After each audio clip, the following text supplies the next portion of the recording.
Здравствуйте, дорогие друзья и гости нашего канала. Сегодня пятница, но по пятницам, как многие знают, на нашем канале рубрика «Притчи и рассказы». И сегодня я вам хочу рассказать притчу об упущенных возможностях. Существует поверье, согласно которому каждому из нас раз в жизни приходит Бог. Причем Он может явиться в любом обличии. В обличии промокшего котенка, старика, нищенки, и наша судьба сложится в зависимости от того, как мы поведем себя в минуту такой встречи. Жил-был на свете человек, и было у него 3 мечты. Иметь хорошую работу с высоким окладом, жениться на красивой доброй девушке и стать известным всему миру. В течение жизни много историй с ним происходило, мы расскажем про 3 из них. Зимним холодным утром молодой человек спешил на собеседование в известную компанию. До встречи оставалось 5 минут, а ему еще нужно было пробежать квартал. Вдруг прямо перед ним поскользнулся и упал пожилой человек. Наш герой посмотрел на мужчину, решил, что он пьян, и, не подав руки, побежал дальше. К счастью, он успел на собеседование вовремя. К сожалению, на работу мечты его не взяли. Летним теплым вечером человек прогуливался по городу. Заметив труппу уличных артистов, он остановился, чтобы насладиться зрелищем. Зрителей было немного, но пьеса была веселой и увлекательной. После окончания представления послышались аплодисменты, и люди начали расходиться.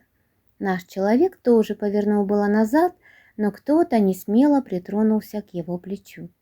Это была главная героиня пьесы, старушка-клоунесса.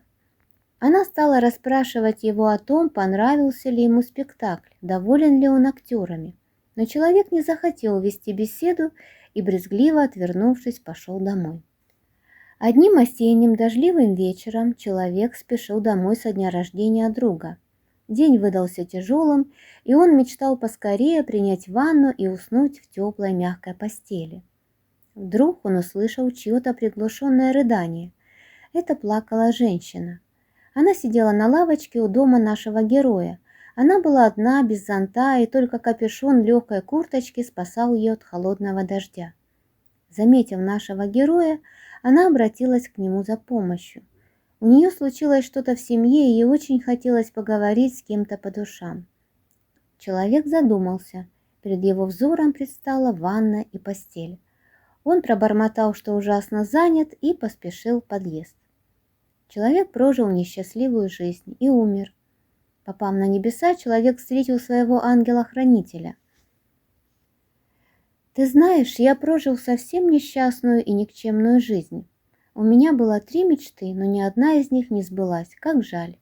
«Друг мой», — сказал ангел-хранитель, — «я сделал все, чтобы все твои мечты воплотились в жизнь.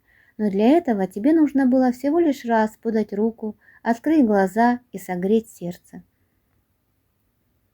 «О чем ты?» – спросил человек.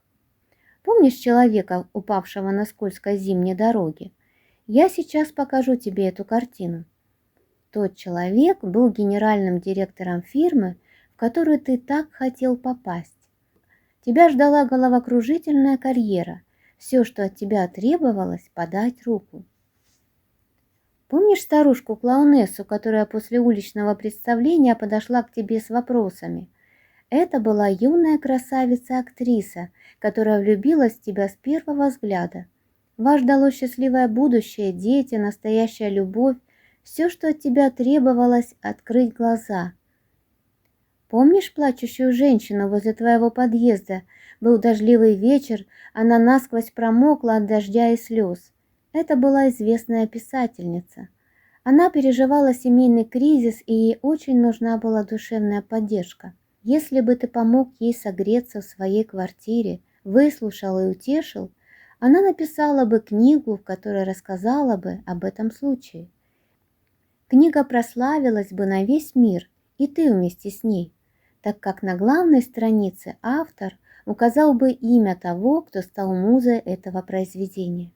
Все, что от тебя требовалось тогда, лишь небольшая искра твоего сердца. Ты был невнимателен, мой друг. Человек вздохнул и пошел по лунной дорожке в звездную даль. Мораль. Прислушивайся к миру, он предлагает возможности, а о помощи нужно не только уметь просить, но и с достоинством принять. Вот такая вот, на мой взгляд, замечательная притча, которая побуждает нас задуматься о поступках, которые мы совершаем в нашей жизни, которые на первый взгляд кажутся ничего не значащими, а на самом деле имеют большие последствия. А на этом, дорогие друзья, сегодня буду с вами прощаться.